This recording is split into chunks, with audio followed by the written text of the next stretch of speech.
很多人以为打鼾是睡得很熟，但其实这很有可能是睡眠呼吸中止症的警讯。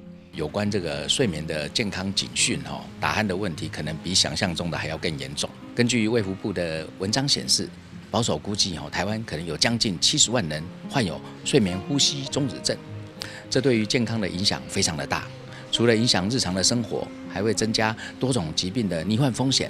因此，旺旺中时媒体集团特别举办预防医学讲座，以安睡守护为主题，借由专家的演讲分享，希望带着大家了解睡眠呼吸中止症的成因以及预防的方式。睡眠呼吸中止症呢，血氧会低所以导致我们的身体的机能会过于亢奋，就会出现说高血压、高血糖、高血脂的问题。除了生理的问题之外，甚至呢，我们的记忆力也会受到影响。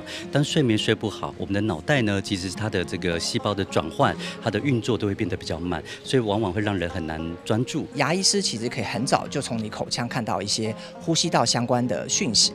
当你看牙医的时候呢，其实牙医师可以注意到你的口腔、你的齿颚，还有你的上下颚，还有你的舌头位置，还有你有没有打呼，或者是有一些胃食道逆流的问题。其实呢，我常提供止鼾牙套给我的病人使用。实际上呢，止鼾牙套这件事情也是目前已经被美国的睡眠医师学会推荐为跟呼吸器是同样等级的。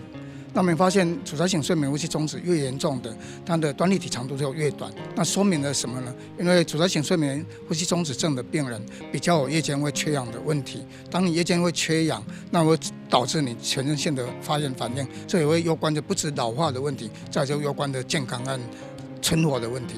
所谓睡美容觉会变漂亮，也是同样的道理。掌握睡眠的黄金时段，打造高品质的深层睡眠，就是最好的保养。中时新闻网综合报道。